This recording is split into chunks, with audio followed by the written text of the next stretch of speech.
السلام عليكم ورحمة الله وبركاته. الحمد لله نحمده ونستعينه ونستغفره ونعوذ بالله من شرور أنفسنا وسيئات أعمالنا.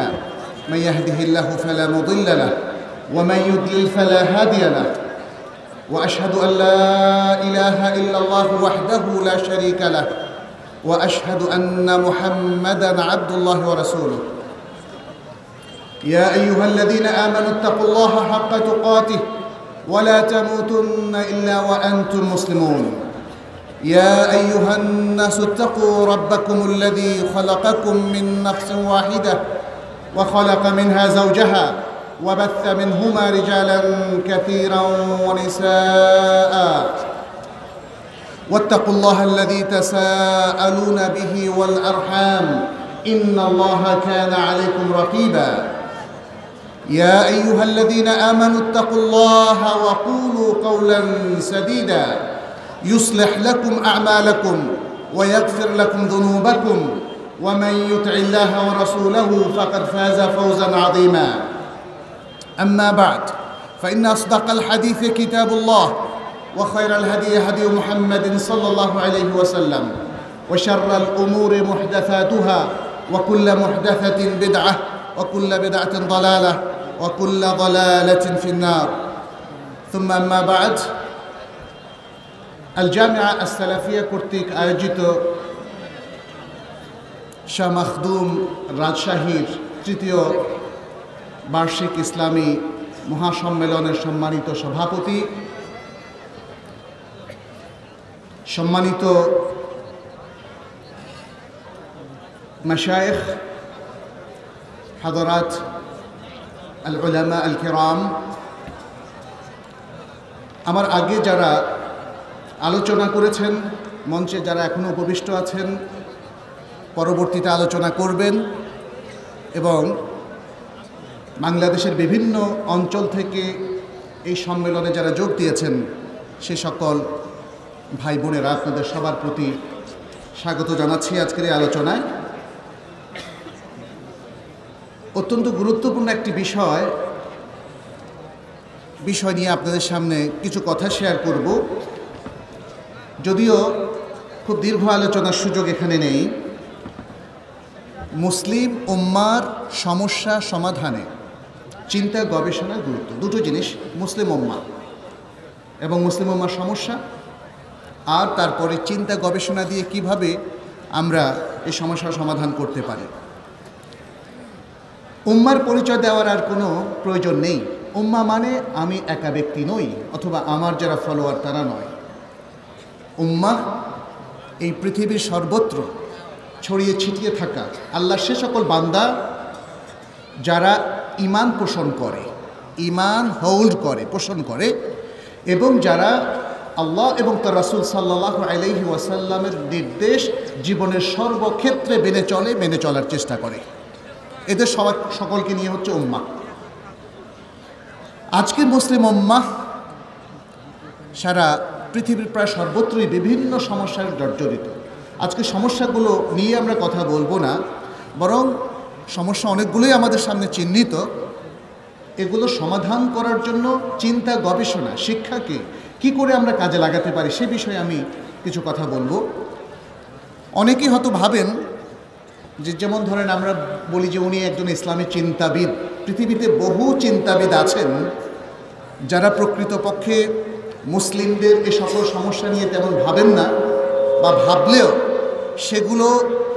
সেগুলোকে সুন্দরভাবে সমাধান করতে তারা যথেষ্ট যোগ্যতার স্বাক্ষর রাখতে পারছেন না নানা কারণে। সুতরাং প্রশ্ন এসে যায়, চিন্তা গবেষণাটা কি আসলে খুব জরুরি? আমরা তো ইসলামের কাজ চিন্তা গবেষণা না করেও করতে পারি। সেই জন্যেই আমি আল কোরআন থেকে কিছু আয়াত পেশ করব, যাতে স্পষ্ট হয়ে যায় যে চিন্তা গবেষণা এটা আল কোরআনের নির্দেশ, এটা কোনো ফ্যাশন নয়। আমার মনে আছে মদিনা থেকে যখন আমি ফিরি আমার ডক্টরা হয়ে যাওয়ার পরে এবং এদেশের ইউনিভার্সিটিতে জয়েন করি, তখন কোনো ব্যক্তিকে আমি অনুরোধ করেছিলাম যে আমাদের দেশের শিক্ষা বা ইসলামী গবেষণার ক্ষেত্রে যে দৈন্যতা, যে দুর্বলতা, সেক্ষেত্রে আমরা কিছু রোল প্লে করতে পারি। আপনারা পৃষ্ঠপোষকতা করুন। বলা হয়েছিল গবেষণার তো এত প্রয়োজন নাই, প্রয়োজন হচ্ছে ময়দানে কাজ করার, প্রয়োজন হচ্ছে মানে অন্য অন্য যে সমস্ত প্রচলিত ইসলামিক কাজকে এখানে ইসলাম প্রমোশনের জন্য ধরা হয় সেগুলোকে। যাই হোক, আমরা আল কোরআনের মধ্যে দেখি আল্লাহ তাআলা চিন্তা গবেষণার প্রতি আমাদেরকে যথেষ্ট গুরুত্ব আরোপ করেছেন, গুরুত্ব দিয়েছেন। সূরা মুহাম্মাদের 24 নম্বর আয়াতে বলা হচ্ছে, আফালা ইয়াতাদাব্বারুনাল কুরআনা আম আলা কুলুবিন আকফালুহা। তারা কি কোরআন নিয়ে চিন্তা গবেষণা করে না, নাকি তাদের হৃদয়টা লকড মানে তালাবদ্ধ? সুবহানাল্লাহ। তাহলে আল্লাহ তাআলা মুসলিম জনতাকে কি ধরনের একটা ধমক দিয়েছেন, কেন তোমরা কোরআন নিয়ে চিন্তা গবেষণা করছো না? এর কারণটা কি? কারণটা কি এই যে তোমরা নিজেদের হৃদয়কে তালাবদ্ধ করে রেখেছ। মানুষ তার ব্রেইন এবং হার্ট এ দুটো সমন্বয়ে কিন্তু চিন্তা গবেষণা করে। এই জন্যে কুলুব বলে কখনো আকলকে বোঝানো হয়েছে, আকল বলে কখনো কাল্বকেও বোঝানো হয়েছে। মূলত আকল এবং কাল্ব এ দুটো সমন্বয়ে চিন্তা গবেষণা হয়ে থাকে। আর সরাসরি আরবিতে চিন্তা গবেষণার জন্য তাফকির শব্দটা ব্যবহৃত হয়। তাফকির, আল্লাহ তাআলা বহু আয়াতে তাফকিরের কথা বলেছেন। সূরা আল ইমরানের 190 এবং 191 নম্বর আয়াতে আল্লাহ বলেছেন, ইন্না ফি খালকিস সামাওয়াতি ওয়াল আরদি ওয়া ইখতিলাফিল লাইলি ওয়ান নাহার লাআয়াতিন লিউলিল আলবাব আল্লাযীনা ইয়াযকুরুনা আল্লাহা কিয়ামান ওয়া কুউদান ওয়া আলা জুনুবিহিম ওয়া ইয়াতাফাক্কারুনা ফি খালকিস সামাওয়াতি ওয়াল আরদ রব্বানা মা খালাকতা হাযা বাতিলা সুবহানাক ফাকিনা আযাবান নার। চিন্তা গবেষণার গুরুত্ব বোঝার জন্য এটা একটা অত্যন্ত চমৎকার আয়াত, বরং চিন্তা গবেষণার মাইলস্টোন বলা যায়। আল্লাহ তাআলা বলছেন, নিশ্চয়ই আসমানসমূহ এবং জমিনের সৃষ্টির মধ্যে এবং দিবস ও রজনীর আবর্তনে নিদর্শন রয়েছে যারা বুদ্ধিমান তাদের জন্যে। বুদ্ধিমানেরাই কিন্তু চিন্তা গবেষণা করে, যাদের বুদ্ধি নেই তারা চিন্তা গবেষণায় সমর্থবান নয়। এই বুদ্ধিমান লোকদের প্রশংসা আল্লাহ তাআলা করছেন, আল্লাযীনা ইয়াযকুরুনা আল্লাহ, যারা আল্লাহকে স্মরণ করেন, কিয়ামান ওয়া কুউদান, দাঁড়িয়ে এবং বসে, ওয়া আলা জুনুবিহিম, এবং শুয়ে। অর্থাৎ তারা সর্বাবস্থায় আল্লাহকে স্মরণ করেন। যারা আজকে ভাবছেন চিন্তা গবেষণা ফ্যাশন, তাদের জবাব দিচ্ছেন আল্লাহ এখানে, যে মুসলিম যখন চিন্তা গবেষণা করে তখন সে আল্লাহর স্মরণকে বাদ রাখে না, তখন সে সার্বক্ষণিকভাবে তার সমস্ত চিন্তা গবেষণার মধ্যে আল্লাহর স্মরণকে জাগরুক রাখে। সে আল্লাহর স্মরণকে সাথে নিয়েই যাবতীয় চিন্তা গবেষণা করে। ওয়া ইয়াতাফাক্কারুনা ফি খালকিস সামাওয়াতি ওয়াল আরদ, এবং তারা আল্লাহর এই যে জমিন, এই যে আসমানসমূহ, সেগুলোর সৃষ্টি নিয়েও তারা চিন্তা গবেষণা করে।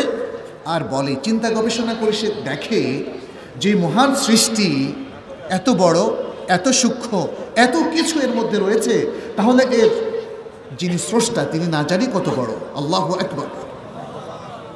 এই নভমণ্ডল, ভূমণ্ডল, এই মহাশূন্য, এই মহাজগৎ, এই নিহারিকা, এই ব্ল্যাক হোল, এই সব কিছু যারা পড়াশোনা করবেন তারা কিন্তু হয়রান হয়ে যাবেন।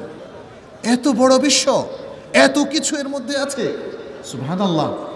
তাহলে স্রষ্টা না জানি কত বড়। এবং এই চিন্তা গবেষণা তখন তাকে বাধ্য করবে একটা কথা বলতে, রব্বানা মা খালাকতা হাযা বাতিলা, হে আমাদের রব, তুমি এসব কিছু অনর্থক সৃষ্টি করনি। সুবহানাক, সব কিছুর সকল দোষ ত্রুটি থেকে তোমার পবিত্রতা ঘোষণা করছি। তুমি পবিত্র ও মহান, সমস্ত দোষ ত্রুটি থেকে তুমি পবিত্র ও মহান, তুমি শিরিক থেকে মহান। তুমি যে কোনো উল্টাপাল্টা যে মানুষ যে সমস্ত মন্তব্য করে থাকে, যে আল্লাহ সম্পর্কে এমন কথা যেটা সঙ্গত নয়, সে সব কিছু থেকে তুমি মহান। অতএব ফাকিনা আযাবান নার, আমাদেরকে জাহান্নামের আযাব থেকে রক্ষা করো। আল্লাহ তাআলা নবী রাসূলদের অনেক কাহিনী বর্ণনা করেছেন। আল কোরআনের মধ্যে আল্লাহ তাআলা পূর্ববর্তী বিভিন্ন জাতির কাহিনী বর্ণনা করেছেন। অনেকে আমরা মনে করি এগুলো গল্প। আল্লাহ কি গল্প শুনিয়েছেন আমাদেরকে মজা দেওয়ার জন্যে? তাহলে শুনুন আল্লাহ কি বলছেন। আল্লাহ সূরা আল আরাফের 176 নম্বর আয়াতে বলছেন, ফাকসুসিল কাসাসা লাআল্লাহুম ইয়াতাফাক্কারুন।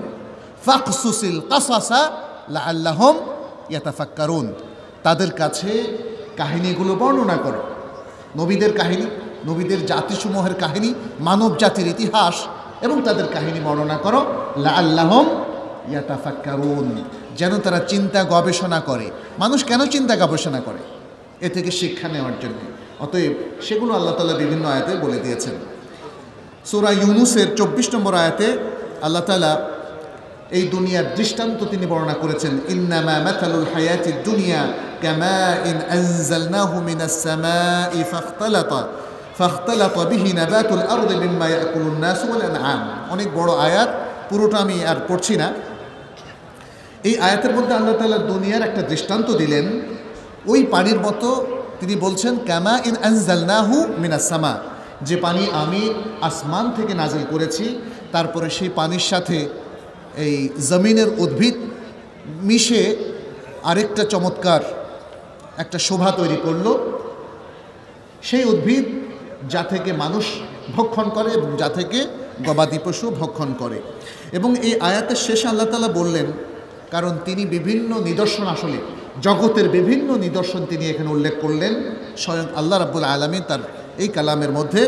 তারপরে বললেন, কাযালিকা নুফাসসিলুল আয়াতি লিকাউমিন ইয়াতাফাক্কারুন। অনুরূপভাবেই আমরা আয়াতসমূহকে বিশদভাবে ব্যাখ্যা করে দেই, যাতে তারা এটা নিয়ে চিন্তা ভাবনা করে, চিন্তা গবেষণা করে। আসলে আল্লাহ তাআলা মুসলিম জাতিকে বারবার চিন্তা গবেষণার দিকেই তিনি আহ্বান করেছেন, কারণ চিন্তা গবেষণা ছাড়া আল্লাহকে আবিষ্কার করা যায় না। আজকের এই যে 180 কোটি বা প্রায় 200 কোটির মতো বিশ্বে মুসলিমদের সংখ্যা, এদের অধিকাংশই কিন্তু চিন্তা গবেষণা করে না, এবং করে না বলেই তারা সত্যিকার সহি আকিদার অনুসারী হতে পারেনি। অধিকাংশ মুসলিমদেরকে আমরা তেমনই দেখি।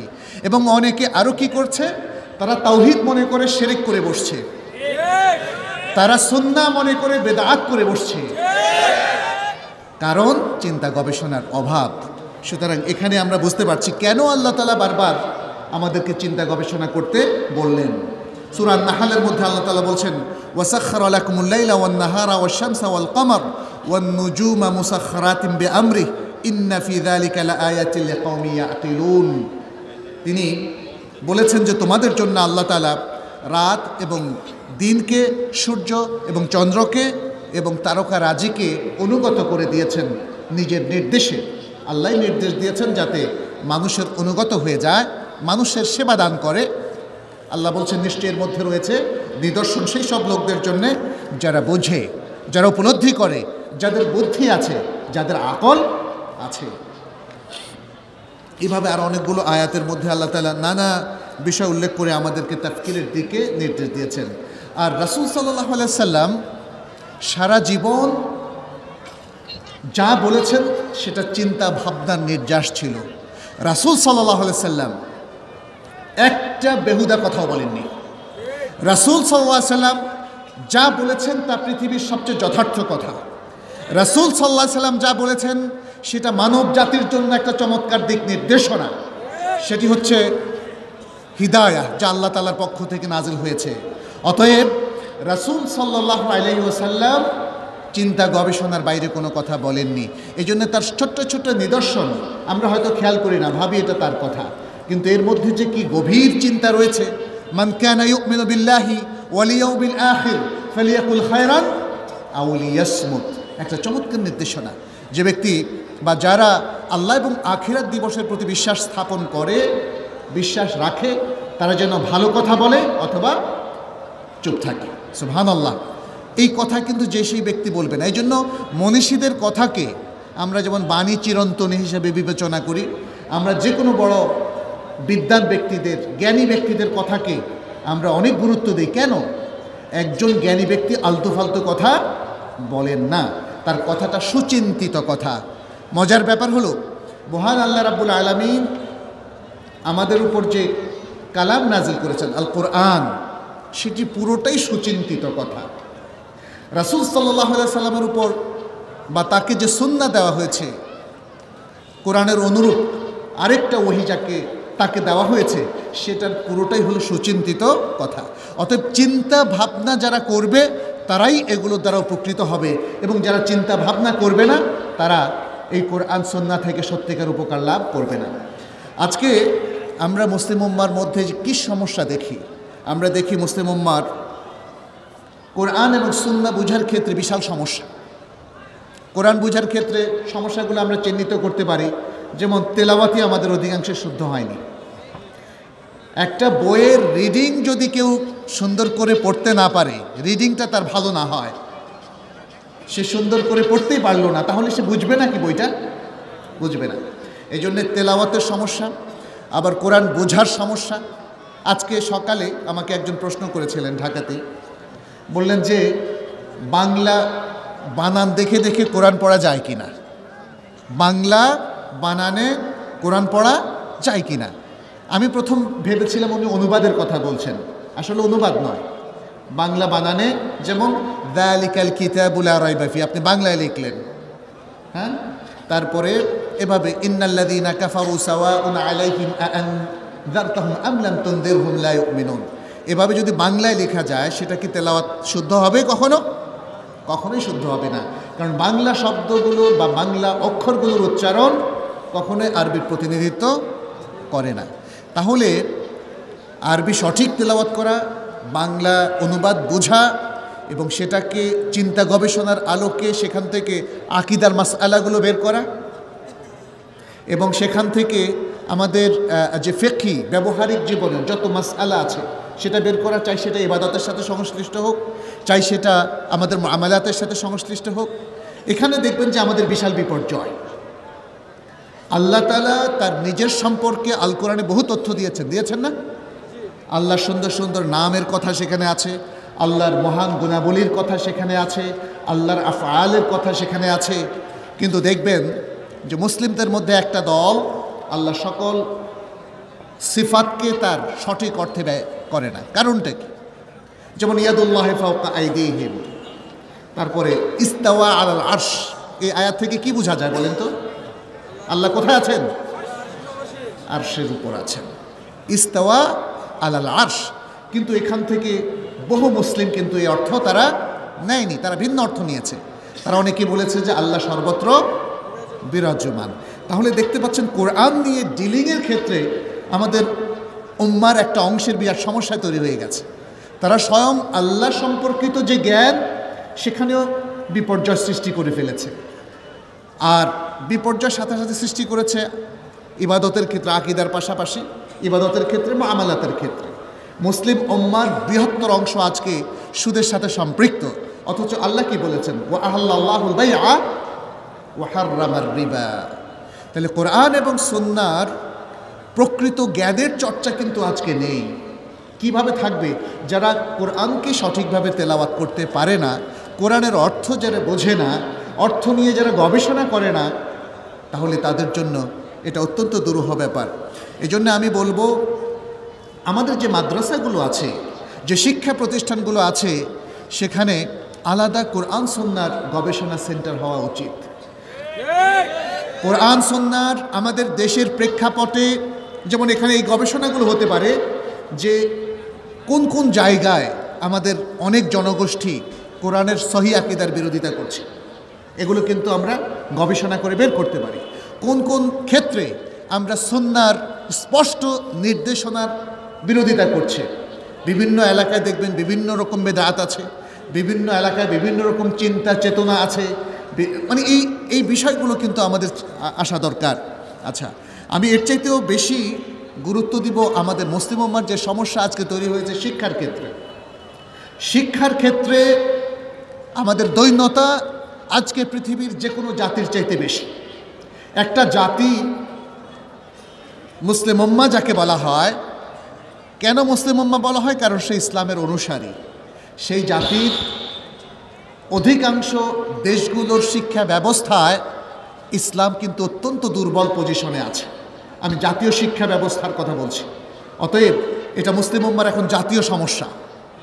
যখন আমরা দেখি যে কেউ ডাক্তার হচ্ছেন, কেউ প্রকৌশলী হচ্ছেন, কেউ হয়তো বিজনেসম্যান হচ্ছেন, কেউ আরও যে সমস্ত ডিসিপ্লিনগুলো আছে যেমন সোশ্যাল সায়েন্স বা সমাজবিজ্ঞান, অর্থনীতি ইত্যাদি বিভিন্ন ক্ষেত্রে, সেখানে সবগুলো তারা বোঝেন, কিন্তু ইসলামকে তারা বোঝেন না। এটা আমাদের জাতীয় সমস্যা। আরও একটা সমস্যা হচ্ছে এমন সব কিছু আমাদের শিক্ষা ব্যবস্থায় অন্তর্ভুক্ত করা হচ্ছে যেটা কিন্তু ইসলামের সাথে বিরোধিতাপূর্ণ। গান, বাজনা, বাদ্য, নাটক, সিনেমা, নাচ ইত্যাদি এসব কিছু কিন্তু আজকে আপনারা লক্ষ্য করবেন একাধিক মুসলিম দেশের বিভিন্ন বিশ্ববিদ্যালয়ে তারা ব্যাচেলর এবং মাস্টার ডিগ্রির বিষয় হিসাবে মেজর সাবজেক্ট হিসাবে গণ্য করছে। এটা আমাদের জন্য অত্যন্ত দুঃখজনক। পাশাপাশি যারা আজকে জেনারেল সাবজেক্ট নিয়ে পড়ছেন, আমরা দেখতে পাচ্ছি তারা আল্লাহ সম্পর্কে সঠিক ধারণা পাচ্ছেন না, তারা রাসূল সাল্লাল্লাহু আলাইহি সাল্লাম সম্পর্কে সঠিক ধারণা পাচ্ছেন না। এই যে একটা হযবরল অবস্থা। পাশাপাশি আমাদের বাংলাদেশে আমরা আরবি শিক্ষার কি অবস্থা দেখি, আমরা আরবিতে মাস্টার্স করার পরেও আরবি বলতে পারি না, আছে না এরকম? আমাদের মাদ্রাসাগুলোর অবস্থা কি? এই মাদ্রাসাগুলোকে বলা হয় আরবি শিক্ষার মূল কেন্দ্র, কারণ এখানে আমরা কোরআন আরবিতে পড়ি, হাদিস আরবিতে পড়ি, কিন্তু আমাদের শিক্ষকদের মধ্যে এবং আমাদের ছাত্রদের মধ্যে কয়জন আমরা আরবিতে কথাবার্তা বলতে পারি, আরবিতে বক্তৃতা দিতে পারি? এটা কি দেখার বিষয় না? অতএব শিক্ষাক্ষেত্রে আজকে আমাদের এই দৈন্যতা দূর করার জন্য আমাদেরকে চিন্তা গবেষণা করতে হবে। আমি আশা করব যে এই প্রতিষ্ঠানও সেক্ষেত্রে একটা অগ্রণী ভূমিকা পালন করবে ইনশাআল্লাহ। আর যারা তরুণরা আমার সামনে আছে, এদের অনেকেই হয়তো এখনও ছাত্র, অনেকেই এখনও হয়তো মাস্টার্স অথবা ব্যাচেলর ডিগ্রি পাশ করেছে। তাদেরকে আমি বলবো তাদের মধ্যে একদল অন্তত গবেষণামুখী হবে, যাতে করে আজকে আমাদের শিক্ষার ত্রুটিগুলো, এমনকি মাদ্রাসা শিক্ষার মধ্যেও কিন্তু অনেক ত্রুটি আছে, এই শিক্ষার যে মান থাকা দরকার সে মান নেই। এই শিক্ষা আমাদেরকে যে যোগ্যতায় পৌঁছে দেওয়ার কথা সেই যোগ্যতায় কিন্তু পৌঁছে দিচ্ছে না। আজকে মাদ্রাসা থেকে প্রশিক্ষিত হওয়ার পরে দেখা যাচ্ছে কোরআনের অনেকেই তেলাওয়াত ঠিক মতো করতে পারছে না। ইভেন আমি নিজেও দেখেছি অনেকে হাদিস ঠিক মতো তাদের রপ্ত করা নেই, কোরআন হাদিস ভিত্তিক জীবন তারা পরিচালনা করে না, এবং আরবিতে তারা কথা বলতে পারে না।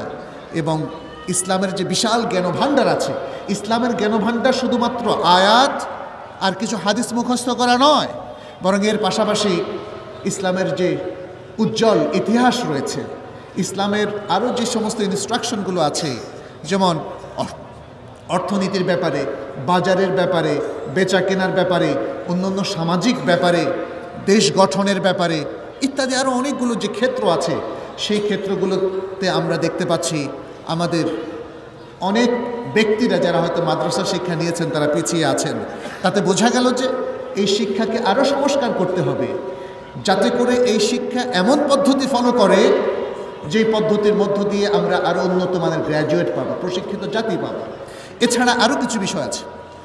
আজকের বিশ্বের অনেক স্বনামধন্য শিক্ষা প্রতিষ্ঠান তারা কিন্তু গবেষণামূলক পরিবেশ তৈরি করে ফেলেছে, ছাত্রদেরকে শিক্ষামুখী করে ফেলেছে। এই জায়গায় আমাদের ব্যর্থতা। আমাদের ছাত্ররা আর পড়তে চায় না, তারা ক্যারিয়ারমুখী, অর্থাৎ কি চাকরি করবে সেই মুখী। আমাদের এখানে সেমিনার হয় না, মাহফিল হয় বাংলাদেশে প্রচুর। অবশ্যই মাহফিল ইসলামী দাওয়া সম্প্রসারণের ক্ষেত্রে একটা বড় কাজ, একটা বড় প্রোগ্রাম, কোনো সন্দেহ নেই। কিন্তু এলেমের জন্যে আমাদের আরও স্পেশাল প্রোগ্রাম লাগবে, সেমিনার, সিম্পোজিয়াম, ওলামাদের বিভিন্ন গবেষণামূলক ফোরাম, ফিক একাডেমি, এগুলোর মধ্য দিয়ে যদি আমরা চিন্তা গবেষণা করে আমাদের শিক্ষা ক্ষেত্রকে এগিয়ে নিয়ে না যাই, তাহলে কিন্তু আমরা আগাতে পারবো না। অতএব আমাদের এই শিক্ষা পদ্ধতিটা কিভাবে আরও ইফেক্টিভ হবে, আমাদের তালিম এবং তারবিয়াতটা কিভাবে আমাদের জনগণের কাছে আমরা আরও পৌঁছিয়ে দিতে পারবো, এবং এক্ষেত্রে শিক্ষা প্রতিষ্ঠান প্রচলিত শিক্ষার বাইরে জনগণের সাথে শিক্ষার একটা রিলেশন তৈরি করার জন্য কি করতে পারে, এগুলো কিন্তু চিন্তা গবেষণা করে দেখতে হবে। বিদেশের বিভিন্ন ইউনিভার্সিটি আমি ভিজিট করেছি, আমি দেখেছি যেমন শিক্ষার সাথে জনগণের একটা সেতুবন্ধন তৈরি করার জন্যে অনেক প্রতিষ্ঠান তারা কমিউনিটি বিষয়ক কাজের জন্য ছাত্রদেরকে বাধ্য করে। এটা আমার মনে হয় এই ধরনের প্রাইভেট প্রতিষ্ঠান করতে পারে। কীরকম? যেই ছাত্র মিশকাত লেভেলে পড়াশোনা করবে, যেটাকে আমরা আলেম লেভেল বলি, ইন্টারমিডিয়েট, অথবা তারপরে ব্যাচেলর ডিগ্রিতে পৌঁছবে, এরা কিছু একটা অ্যাসাইনমেন্ট নিতে পারে যেটা জনগণের কল্যাণের সাথে রিলেটেড, অথবা কোনো হসপিটালে খেদমত দেওয়ার সাথে রিলেটেড, কোনো কমিউনিটি জব অর্থাৎ সামাজিক কোনো কাজের সাথে, সমাজের একটা শ্রেণীর সাথে। সমাজে অনেক শ্রেণী আছে যাদেরকে নিয়ে আমরা কখনো ভাবিনি। এই সমাজে হিজড়া শ্রেণী নিয়ে কখনো ভেবেছেন? ওরা কি মানুষ না? ওদের ডেভেলপমেন্টের জন্য আমাদের কাজ করা দরকার না? যারা বস্তিতে থাকে, ঢাকাতেও এবং বিভিন্ন শহরে আমরা দেখি যে অনেক মানুষ যারা বস্তিমুখী, বস্তিতে বসবাস করে। কিন্তু আমরা যারা আজকে ইসলামী শিক্ষা প্রতিষ্ঠানে শিক্ষা নিচ্ছি, আমাদের শিক্ষা কি ওদেরকে অন্তর্ভুক্ত করছে কি না? আমাদের দুভাবে অন্তর্ভুক্ত করতে পারি। এক, ওদেরকে নিয়ে গবেষণা, ওদের জীবনযাত্রার মান উন্নয়নের ব্যাপারে কি ইসলামে কোনো বক্তব্য নেই? কোরআন হাদিসে কোনো বক্তব্য নেই? তাহলে সেটা নিয়ে কেন আমরা ভাবছি না? এটা একটা বিষয়। আর সেকেন্ড হচ্ছে তাদের জাগতিক উন্নতির ভাবনা কারা করবে? যারা সেকুলার, যারা সাধারণ শিক্ষায় শিক্ষিত তারা করবে? যারা ইসলামী শিক্ষায় শিক্ষিত তারা কি এই সমাজের পশ্চাৎপদ লোকদেরকে নিয়ে কিছুই ভাববে না? তাদেরকে প্রশিক্ষিত করবে না? তাদেরকে সঠিক ইবাদত শিক্ষা দেবে না? মজার ব্যাপার হলো, ঢাকাতে আমরা অল্প কিছু গবেষণায় দেখতে পেয়েছি যে যেমন যারা রিক্সা চালায় তারাও আল্লাহ সম্মানিত বান্দা, মনে রাখতে হবে। কিন্তু আনফর্চুনেটলি এদের পেছনে ইসলামী শিক্ষিতদের কোনো শ্রম বিনিয়োগ না হওয়ার কারণে এদের অধিকাংশই আল্লাহ এবং রাসূল সাল্লাল্লাহু আলাইহি ওয়াসাল্লাম সম্পর্কে প্রায় কিছুই জানে না। সমাজের এরকম বঞ্চিত শ্রেণী অনেক আছে। পথশিশু, ঢাকা শহরে 1 লাখের উপরে পথশিশু আছে। এদেরকে নিয়ে কিন্তু আমরা কখনোই কিছু ভাবিনি। দেখেছি যে সাধারণ শিক্ষিত কিছু মানুষ এদের জন্য একটা টেম্পোরারি স্কুল, ইনফর্মাল স্কুল করেছেন। কিন্তু আমরা কি করেছি? ওরা কি আমাদের সন্তান না? ওরা কি আমাদের ভাই না? অতএব আজকে শুধু একটা মাদ্রাসা দিয়ে বসে গেলে হবে না। আসলে ইসলাম কিন্তু একটা মাদ্রাসার নাম না। ইসলামী শিক্ষা বলতে শুধু একটা মাদ্রাসাকে বোঝায় না, এটা একটা total education. It includes the whole society, all people in the society. আমাদের এই মাদ্রাসাটা জগতের সকল মানুষকে, আমাদের ইসলামী শিক্ষাটা জগতের সকল মানুষকে অন্তর্ভুক্ত করে। অতএব আমাদেরকে এটা নিয়ে ভাবতে হবে। দ্বিতীয় যে পয়েন্টটা নিয়ে আমি বলবো, চিন্তা ভাবনা গবেষণার প্রয়োজন, সেটা হচ্ছে উন্নয়নের কথা আমরা বলি। আর আজকে একটা গুরুত্বপূর্ণ শব্দ হচ্ছে সাস্টেইনেবল ডেভেলপমেন্ট, টেকসই উন্নয়ন। আপনারা দেখবেন যে যারা উন্নয়ন কর্মী, যারা সমাজবিজ্ঞানী, যারা অর্থনীতিবিদ, ইভেন যারা রাজনীতিবিদ, প্রত্যেকেই টেকসই উন্নয়নের কথা বলে। কিন্তু টেকসই উন্নয়নের সবচেয়ে চমৎকার ধারণা দিয়েছে ইসলাম, সাস্টেইনেবল ডেভেলপমেন্ট। টেকসই উন্নয়নটা কি?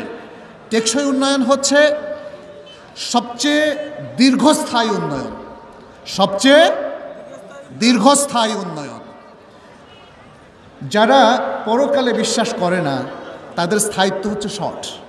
ইসলাম পরকালে বিশ্বাসের প্রতি আমাদেরকে ঈমান শিখিয়েছে, ওয়াবিল আখিরাতি হুম ইউকিনুন, আখিরাতের প্রতি তাদের দৃঢ় প্রত্যয়। অতএব ইসলাম এই জাগতিক উন্নয়নের পাশাপাশি পরকালীন উন্নয়নকেই প্রায়োরিটি দিয়েছে। অতএব ইসলামের টেকসই উন্নয়নের সবচেয়ে চমৎকার ধারণা পেশ করেছে। এটা নিয়ে আমরা কিন্তু অনেক সুন্দর গবেষণা করতে পারি। সূরা আল আরাফের 96 নম্বর আয়াতে টেকসই উন্নয়নের আরেকটা চমৎকার ধারণা আল্লাহ তাআলা দিয়েছেন, ওয়ালাউ আন্না আহলাল কুরা আমানু ওয়াত্তাকাউ লাফাতাহনা আলাইহিম বারাকাতিম মিনাস সামাই ওয়াল আরদ।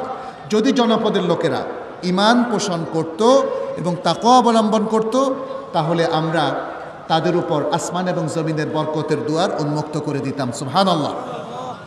অতএব ঈমান তাকওয়া ছাড়া টেকসই উন্নয়ন হতে পারে না। ঈমান তাকওয়াই পারে পৃথিবীর শ্রেষ্ঠ প্রজন্ম তৈরি করতে। রাসূলুল্লাহ সাল্লাল্লাহু আলাইহি সাল্লাম তিনি তার জাতিকে, যখন তার উপর ওহী নাযিল হলো ইকরা এর মাধ্যমে, তার জাতিকে তিনি কি শিখিয়েছিলেন? ঈমান শিখিয়েছিলেন আর তাকওয়া শিখিয়েছিলেন। আর আল্লাহও তাকে ঈমান শিখিয়েছিলেন। মা কুনতা তা'লাম মা কুনতা তাদরি মাল কিতাবু ওয়ালাল ঈমান। তুমি জানতে না কিতাব কি, ঈমান কি। আল্লাহ তাআলা স্বয়ং নবী সাল্লাল্লাহু আলাইহি সাল্লামকে বলেছেন। অতএব ঈমান এবং কিতাব আল্লাহ তার রাসূল সাল্লাল্লাহু আলাইহি সাল্লামকে শিখিয়েছেন এবং তিনি উম্মাহকে শিখিয়েছেন। ফলে ঈমান এবং তাকওয়া শিখানোর মধ্য দিয়ে তিনি পৃথিবীর সবচেয়ে উন্নত এবং শ্রেষ্ঠ সবচেয়ে মহান প্রজন্ম তৈরি করেছিলেন, সাহাবায়ে কেরামের প্রজন্ম। তার হাতে, তার মতো মহান শিক্ষকের হাতে এই প্রজন্ম গড়ে উঠেছিল। যাই হোক, তাহলে ইসলামে উন্নয়নের যে জ্ঞান, সেটি কিন্তু শুধুমাত্র অর্থনৈতিক উন্নয়ন নয়। আজকের প্রচলিত শিক্ষা ব্যবস্থা, আজকের সাধারণ শিক্ষা ব্যবস্থা আমাদেরকে শিখিয়েছে যে অর্থনৈতিক উন্নয়নই হচ্ছে প্রধান উন্নয়ন। ফলে মানুষ অর্থের পেছনে ছুটছে, মানুষ বিষয়ের পেছনে ছুটছে, মানুষ টাকা পয়সা, ব্যাংক ব্যালেন্স, বাড়ি গাড়ি, এগুলোকেই মনে করছে আসল উন্নয়ন, এবং এগুলোর মধ্য দিয়েই সে তার শ্রেষ্ঠত্ব জাহির করতে চাচ্ছে। আজকে মানুষ যতই ইনকাম করুক, তার কিন্তু পেট ভরছে না। এবং পৃথিবীতে যত দ্বন্দ্ব আপনারা লক্ষ্য করবেন, এই অর্থনৈতিক উন্নয়ন, অর্থনৈতিক স্বার্থ, এটা নিয়েই যত কনফ্লিকশন, যত যুদ্ধ, এবং পৃথিবীর মানুষের মধ্যে খুন খারাপি, যুদ্ধ, সব কিছু একে নিয়েই হচ্ছে। অথচ যদি আজকে ইসলামের যেই কনসেপ্টটা আছে উন্নয়ন সম্পর্কে, যে টেকসই উন্নয়নের বিষয়টা, সেটাকে আমরা প্রতিষ্ঠিত করতাম, তাহলে মানুষের উন্নয়নও হতো এবং সারা পৃথিবীর মানুষ সুখী হতো। এটা মদিনা সমাজ হচ্ছে তার সবচেয়ে বড় এক্সাম্পল, যে যেই সমাজে মানুষ সবসময় দুর্নীতি, রাহাজানি, ডাকাতির মধ্যে ছিল, খুন খারাপের মধ্যে ছিল, কিন্তু রাসূলুল্লাহ সাল্লাল্লাহু আলাইহি ওয়াসাল্লাম যখন মদিনায় এসে ইসলামী রাষ্ট্র তিনি প্রতিষ্ঠিত করলেন, সেখানে দেখা গেল যে কেউ কারো থেকে অন্যায়ভাবে টাকা আত্মসাৎ করে না, সম্পদ হরণ করে না, কারো উপর কেউ অত্যাচার করে না, বরং প্রত্যেকে একে অপরের অধিকার আগে আদায়ের জন্য তারা প্রস্তুত ছিল। এই যে একটা চমৎকার মোরাল অবস্থান তৈরি করা হলো, ইসলামের এই শিক্ষা দীক্ষা একটার সাথে আরেকটা কিন্তু অঙ্গাঙ্গিভাবে জড়িত।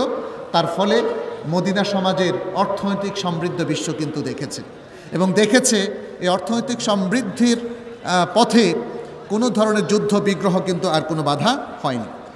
যাই হোক, আমরা এরপরে বলবো সোশ্যাল ডেভেলপমেন্ট। সোশ্যাল ডেভেলপমেন্ট, সামাজিক উন্নয়ন।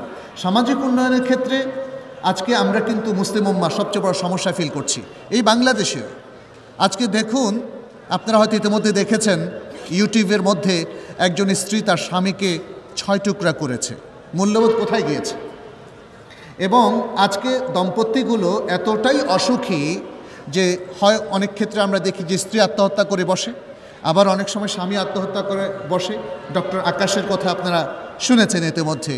এটা কিন্তু একটা দুটো ঘটনা নয়, এরকম ঘটনা প্রচুর, মারাত্মক অবক্ষয় ঘটেছে। কেন ঘটছে? এটা কি আমরা ভাবছি? এটা কিন্তু সত্যিকার অর্থে আমরা ভাবছি না।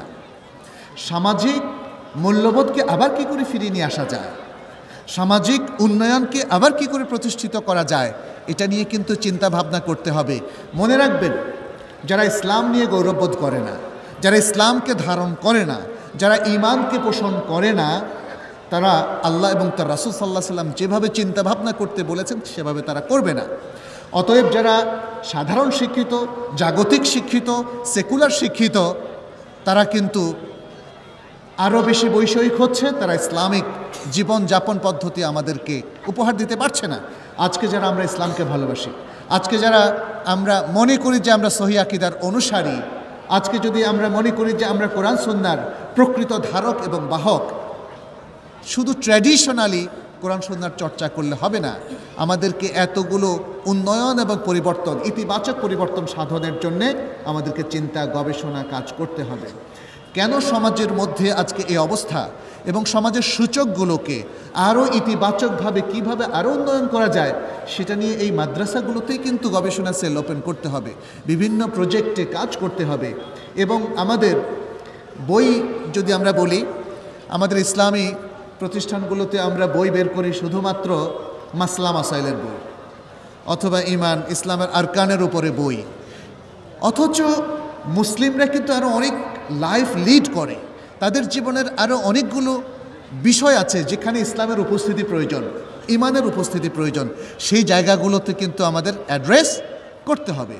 আজকে আমাদের মাদ্রাসা বলি অথবা আমাদের বই প্রকাশনী সংস্থা বলি, সেগুলো কিন্তু এই ধরনের গবেষণা কাজগুলোকে আমাদের সামনে নিয়ে আসতে হবে। যেমন আজকে আমরা লক্ষ্য করছি গভীর উদ্বেগের সাথে যারা আজকে কবর নিয়ে বিশাল বেদাত ছড়াচ্ছে, তাই না? কবর, খানকা, দরগা, ওরস, এগুলো আমরা দেখতে পাচ্ছি, কিন্তু এগুলো কিভাবে তৈরি হলো, কিভাবে ভুল ধারণার বশে মানুষ এগুলোর অনুসারী হলো? তাহলে এগুলো রিমুভ করার জন্য আসলে অনেকগুলো পন্থা আছে। তার মধ্যে একটা পন্থা হচ্ছে মানুষকে বোঝানো, মানুষকে সত্যের দিকে নিয়ে আসা। এগুলো কেস স্টাডি হতে পারে, বিভিন্ন জেলা ভিত্তিক, এলাকা ভিত্তিক, নানাভাবে এই কাজগুলো করে আমরা কিন্তু আমাদের ইসলামিক যে আকীদা আছে, ইসলামিক যে আখলাক আছে, ইসলামিক যে পদ্ধতিগুলো আছে সেগুলোকে আমরা প্রতিষ্ঠিত করতে পারি। সর্বশেষ আরও দু একটি বিষয় আমি একটু বলতে চাই। তার মধ্যে হচ্ছে আখলাকি একটি বিষয়, আখলাকি, যেটাকে মরাল ডেভেলপমেন্ট বলা হয়, মরাল ডেভেলপমেন্ট। জোসেফ স্টিগলিজ, উনি বিশ্ববিখ্যাত একজন ডেভেলপমেন্ট এক্সপার্ট। তিনি মূলত ইকোনমিক বা অর্থনৈতিক উন্নয়ন সম্পর্কে বেশি কথা বলেছেন, কিন্তু পরিশেষে তিনি আলোচনা করে দেখিয়েছেন পৃথিবীর সার্বিক উন্নয়ন কিন্তু শুধু অর্থনৈতিক উন্নয়নের মধ্যে হয় না। মরাল ডেভেলপমেন্টটা এটা অত্যন্ত গুরুত্বপূর্ণ একটা বিষয়, যেটা আসলে এখনকার গবেষকরা মাঝে মাঝে এমনভাবে উপস্থাপন করেন মনে যেন উনি আবিষ্কার করলেন, অথচ মরাল ডেভেলপমেন্টটা শিখিয়েছে কে?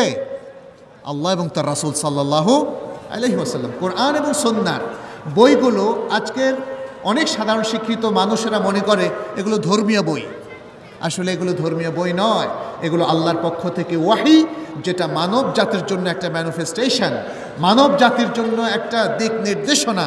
এই জন্যই তো আল্লাহ তাআলা বলছেন হুদাল্লিন নাস, এবং বলেছেন হুদাল্লিল মুত্তাকিন, এভাবে বিভিন্নভাবে এটাকে ডিসক্রাইব করা হয়েছে। অতএব আজকে মানুষের আখলাককে কী করে আবার ফিরিয়ে আনা যাবে, এটা নিয়েও কিন্তু আমাদের চিন্তা গবেষণা করতে হবে।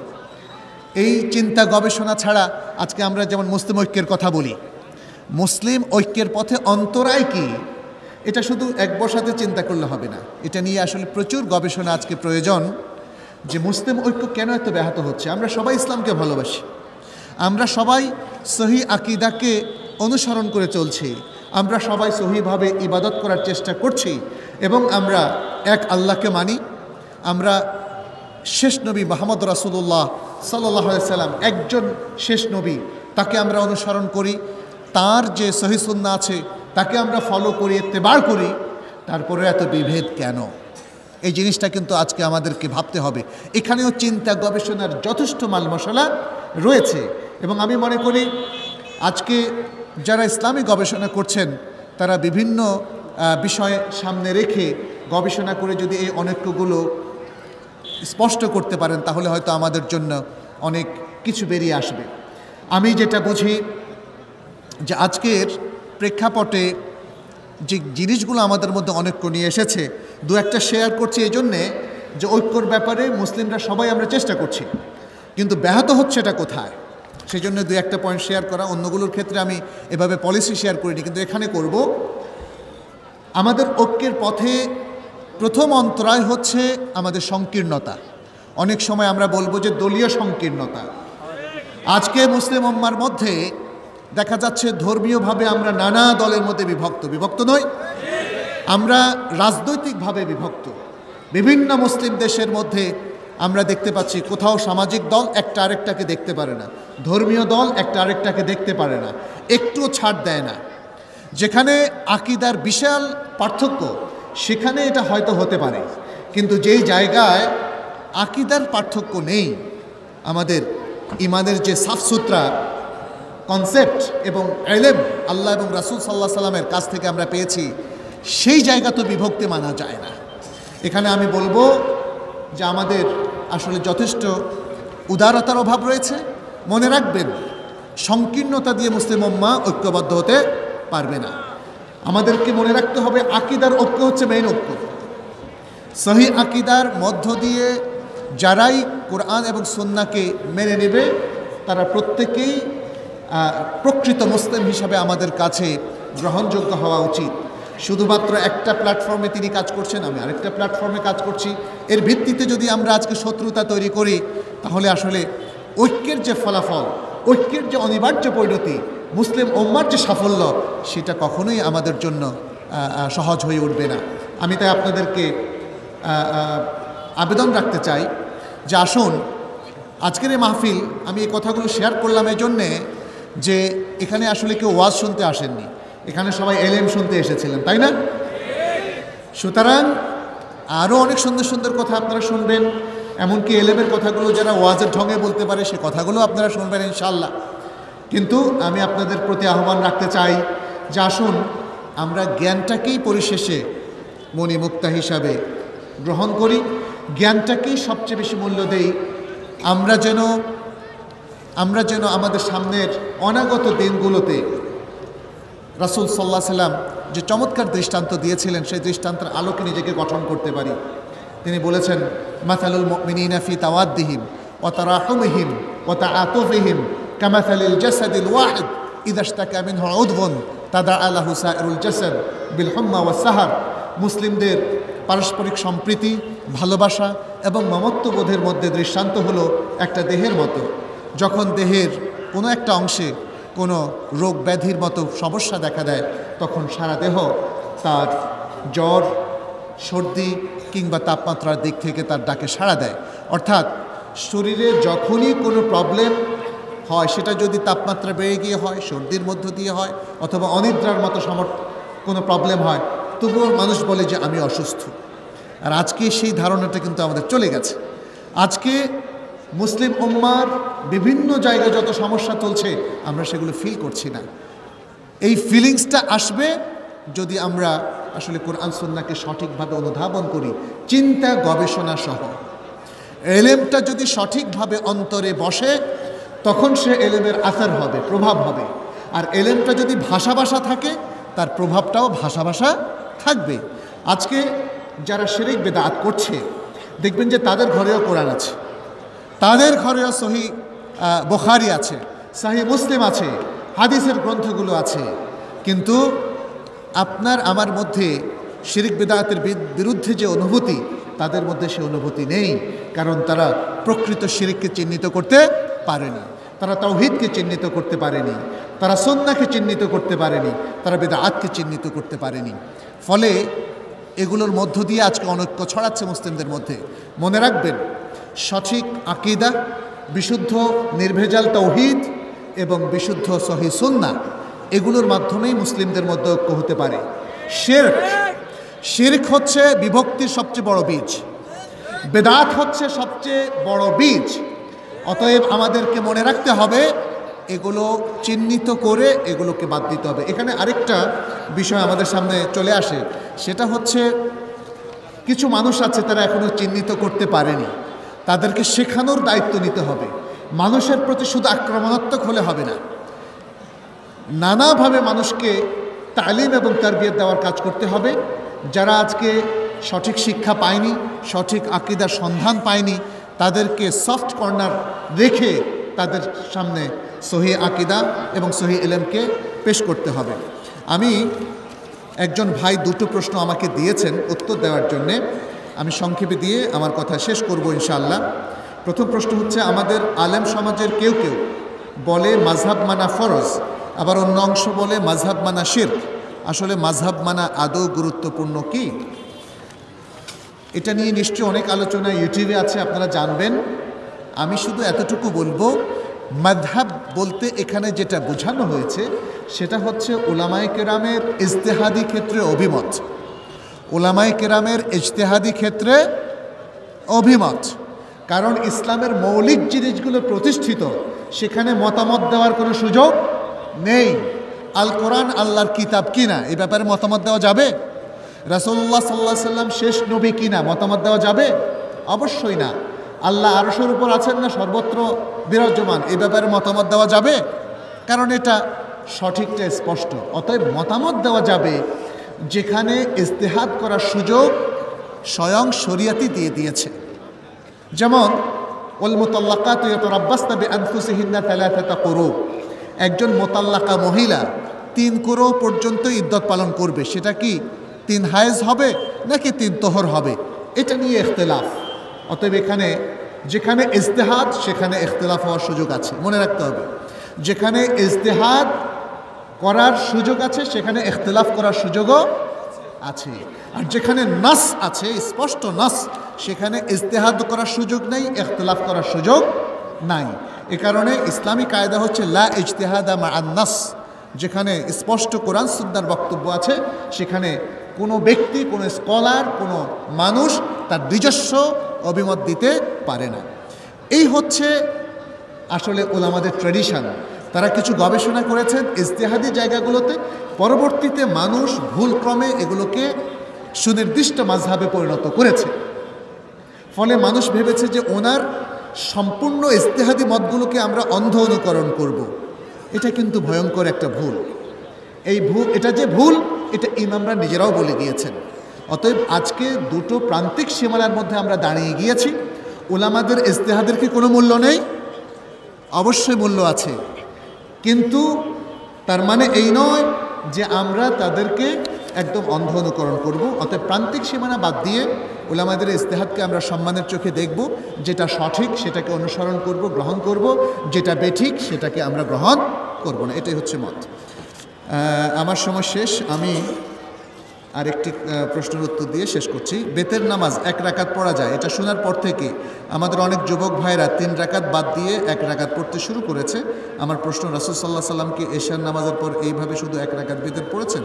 আসলে 1 রাকাত বেতের পড়ার সঠিক নিয়ম কি? রাসূল সাল্লাল্লাহু আলাইহি সাল্লাম থেকে 1 রাকাত, 3 রাকাত, 5 রাকাত, 7 রাকাত, 9 রাকাত পর্যন্ত একসাথে পড়ার বিধান এসেছে।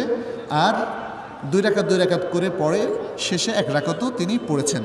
অতএব আমরা যেন রাসূল সাল্লাল্লাহু আলাইহি সাল্লামের যে বিভিন্ন টাইপের বেতের পড়ার পদ্ধতি সেটাই অনুসরণ করি, একটার মধ্যে সীমাবদ্ধ থেকে এই ধারণা সৃষ্টি না করি যে এটাই হচ্ছে তা রাসূল সাল্লাল্লাহু আলাইহি সাল্লামের একমাত্র বেতের পড়ার পদ্ধতি। তো এক্ষেত্রে আমার কাছে মনে হয় যদি কেউ বিশুদ্ধ কোনো একটা পন্থা অধিকাংশ সময়ও ফলো করেন, তাকে কিন্তু তিরস্কার করা যাবে না, যেহেতু তিনি একটা বিশুদ্ধ পন্থা অবলম্বন করছেন, এবং এই ব্যাপারে রিয়্যাক্টও করা যাবে না। বরং যদি কোনো পরামর্শ আপনার ভাই হিসাবে থাকে, আপনি হয়তো বলবেন যে ভাই আপনি যদি মাঝে মাঝে এরকমও পড়েন ওরকমও পড়েন, ভালো, সেটা হতে পারে। বাট যতক্ষণ পর্যন্ত কোনো ব্যক্তি সহি কোনো আমল করেন, তাকে ওইভাবে তিরস্কার করা যাবে না। সম্মানিত উপস্থিতি, আপনাদের সকলের কল্যাণ কামনা করছি। আল্লাহ যেন আমাদের এলেম বাড়িয়ে দেন সে দোয়া করছি। আল্লাহ যেন এলেম এর আলোকে আমাদেরকে আমল করার তৌফিক দেন সেই দোয়া করছি। আল্লাহ যেন এই প্রতিষ্ঠানকে কবুল করেন, এই প্রতিষ্ঠানের মাধ্যমে যেন এই জনপদের লোকেরা আলোকিত হয়। আল্লাহর কাছে কামনা বাক্যে সে দোয়া করে এখানেই আপনাদের কাছ থেকে বিদায় নিচ্ছি। হাদা ওয়া সাল্লাল্লাহু ওয়া সাল্লামা আলা নবিয়িনা মুহাম্মদ ওয়া আলা আলিহি ওয়া আসহাবিহি আজমাইন। সুবহানাকাল্লাহুম্মা ওয়া বিহামদিক আশহাদু আল্লা ইলাহা ইল্লা আনতা আস্তাগফিরুকা ওয়া আতুবু ইলাইক। ওয়াসসালামু আলাইকুম ওয়া রাহমাতুল্লাহি ওয়া বারাকাতুহু।